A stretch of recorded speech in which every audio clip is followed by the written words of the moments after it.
questioning is the best policy. Then, how? Just put everything in the oven, Carlo. Yes,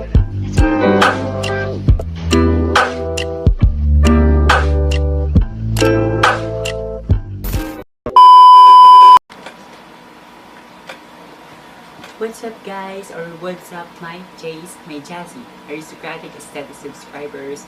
Welcome back to my YouTube channel. It's LaystonJay. For today's video, we'll be doing a Never Have I Ever challenge.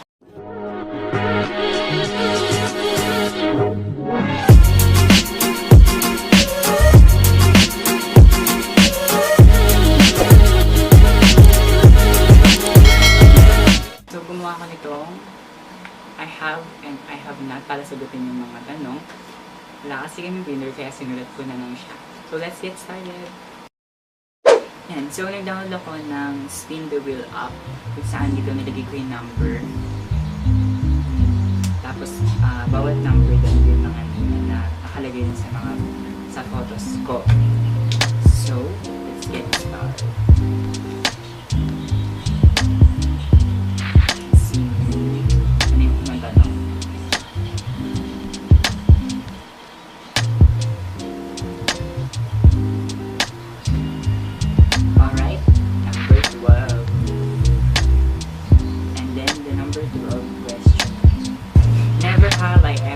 Ghosted someone.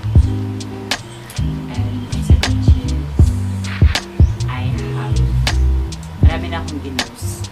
Pero hindi in terms ng about relations, pero in terms ng mga ayoko nang ka-chat, and then yung mga nagchat-chat lang pag kailangan, kaya binughost ko na lang. And never have I ever been ghosted. Yes, nag-ghost na ako syempre. Sino ba lang hindi mag-ghost? Yan. Ito yung question is from Michelle Pascual. Shout out sa'yo. And then next one is number 2. Ito. Nakipag-meet sa someone na hindi mo kilala. I have not or never kung experience na makipag-meet sa hindi ko kilala. Sa mga strangers. And then ito pa is however experience na nag-restart yung app or yung editor na gamit mo habang nag-edit ng pic or anything.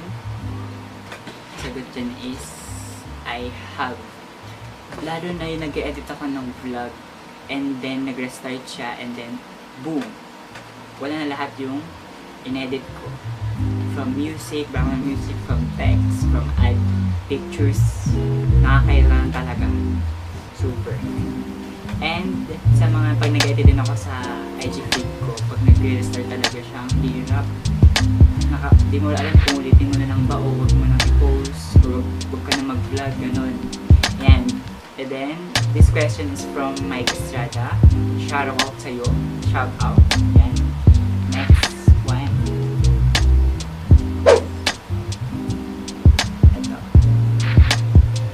From MJ Mendoza. Nakalimutan ko na yung totoong pangalan niya. And then, wet dreams. I have. Yung nag-ayos ako ng kwarto ko, inilipat ko yung kama ko. And then, yun, na naginip ako na umiihi ako. And then, pagising, boom, wet na siya. Wet na wet. Kaya wet dreams talaga. Yun, maybe wet dreams. Wet dreams, yes, I have. Kasi sa mga part na napapanood natin yung mga scenes na gano'n, napapanaginipan mo yung mga bagay na pinag-attraction mo, especially sa mga actors na ano, kaya nagkakaroon ng wet dreams. And I have. Siyempre siguro, MJ, meron ka na siguro. Okay. Next one is from Edin Varela. A plastic or na backstab na ng friend. And siguro dyan is I have. Siguro, halos lahat or ilan sa atin is nagpansin ka ng wedding feeling na pinuring natin silang toong kaibigan, pinagkaliwalaan. Pero dadating din yung point realization na plastic lang din pala siya sa'yo, minsan, babaksadin ka lang. Diba kahit marami ka nang ginawang mabuti sa kanya, pero mas totoo yung pansin nila dun sa isgay na mali mong ginawa sa kanila. Pero isa lang tip para sa'yo is before you point out others to you, you should clean yourself first. Sa tanong is ng plastic or ng backstab ka na ng friend. Siyempre, I have that. Pero yung mga pinaplastic ko lang na kaibigan is kung sino na nagpaplastic sa akin.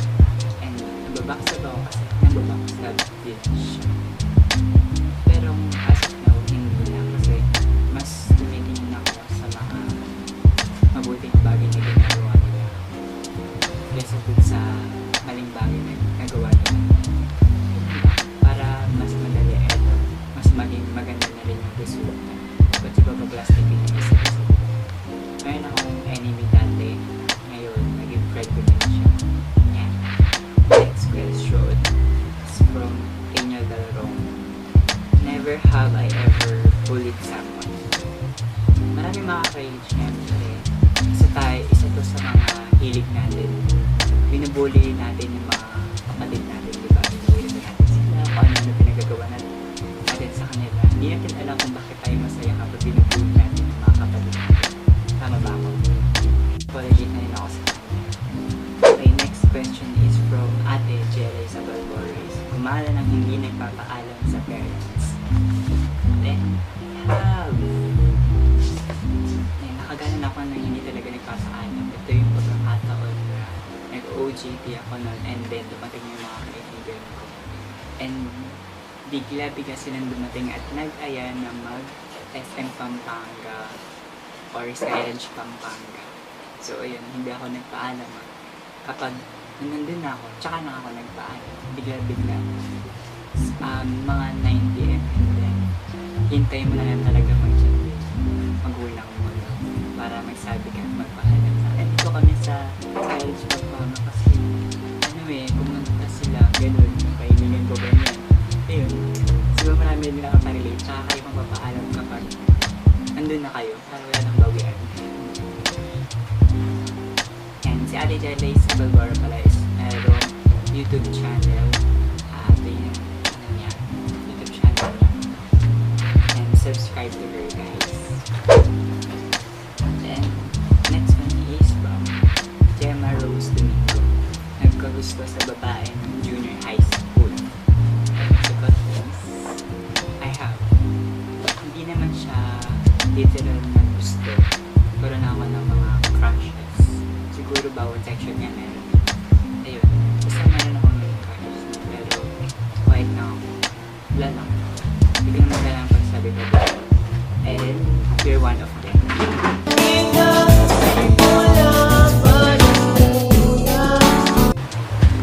Mahatid sa loob ng classroom by Eduardo Long. By the way, meron din siyang YouTube channel. Check nyo na lang dito for entertainment yung content. Then, ang sagot ko sa kanina is mahatid sa loob ng classroom, pero hindi siya yung pagkakataon niya nakipagtalo ko sa teacher. Para din sa isang steward or something. Ito yung pagkakataon na mahatid ako kapag pinapahiya ako ng teacher. Experience ko na magpahiya ng teacher at ayun sa lahat yung nagagaling. Kahit wala ka naman ginawang mali or something, pero papahiyain ka. Kaya ayoko sa mga teacher din, X. At ayoko nang pag-usapan ng mga ganung mga bagay. From Rafael. Do you reject someone? Sagot is, I have.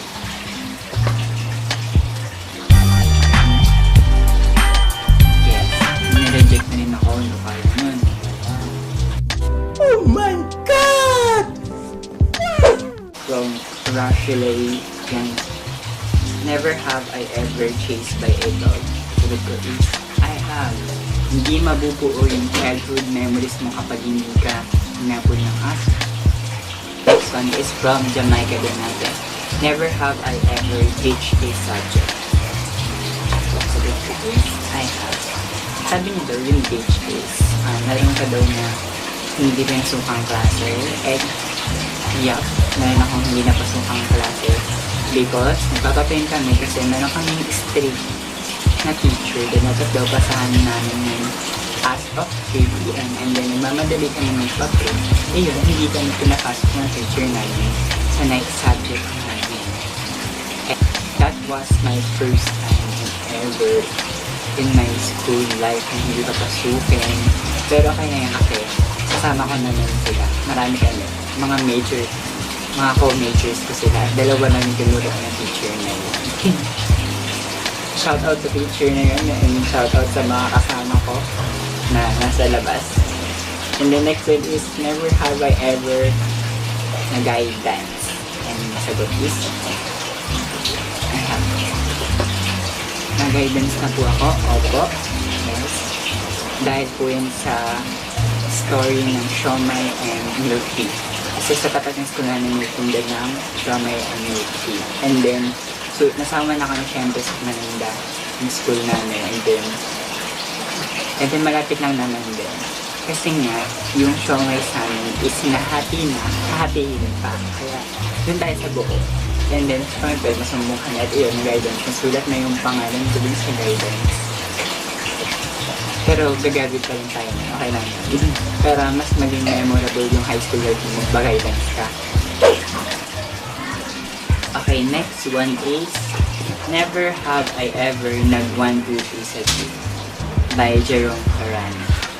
And so, shout out sa'yo, Jerome Florano. Yes. Yung sagot din is, I have not na nag-1, 2, 3 sa jeep. Pero, gusto ko talaga mga experience ko. Pero meron akong jeepney story.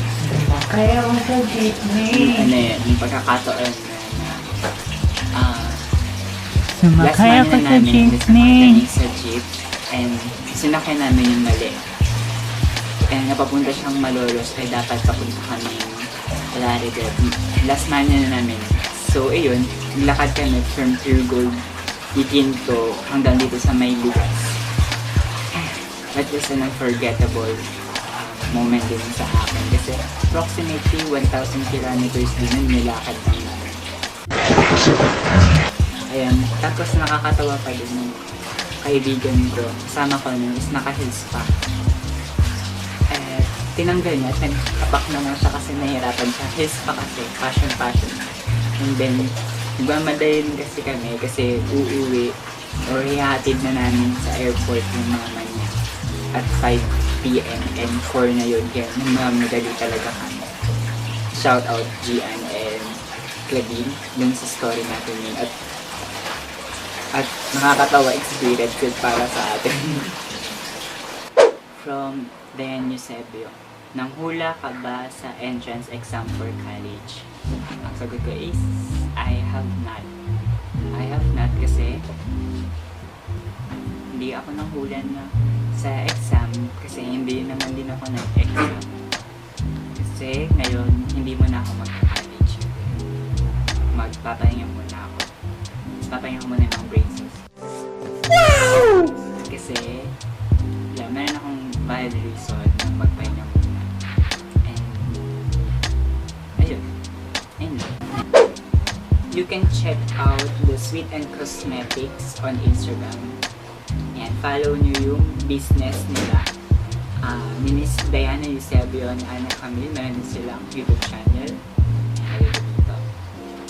Yan, is for cosmetics and others para mag-updated kayo sa mga products nila soon. Ito yung Instagram nila. Okay, next one is from Carl Paul La Asistio. Meron siyang YouTube channel here, Carl Asistio. You can subscribe to her, guys. Meron siyang mga random videos as content. Subscribe kayo, guys. Then, tanong niya is, never have I ever have a boyfriend or a girlfriend? Sagot ko dyan is, I have not. Hindi pa po ako nagkaka-jowa since birth. No jowa since birth. JAeS. hindi po ako takot sa commitment or anything about relationship. Pinili ko lang din talaga na hindi na lang mag-jowa. Kasi naisip ko rin na, why do people want to be in a relationship?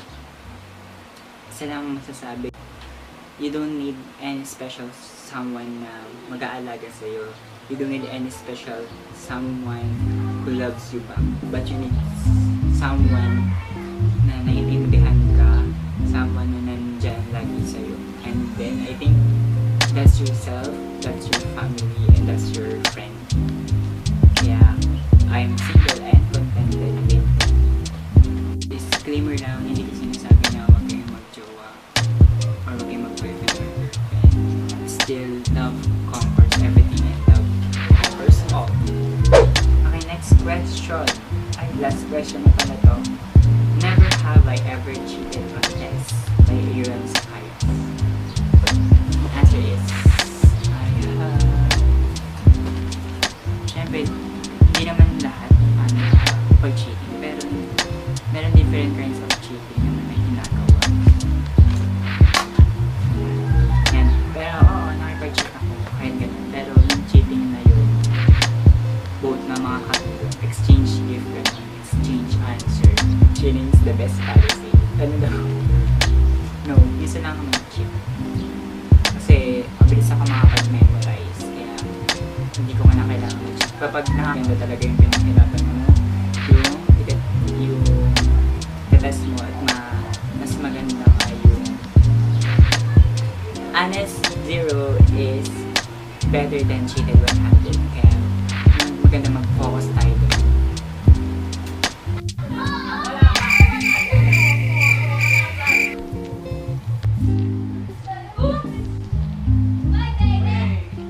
That is all for this video, guys. Hope you like and you get to know me and you get to know who is LaystonJay. And it's a big reveal dito sa my YouTube channel ko. By the way, kung na-curious kayo kung bakit JAeS yung pinangalan ko sa mga subscriber ko, nasa description box siya. And then, curious din kayo kung bakit LaystonJay yung pinangalan ko sa YouTube channel ko.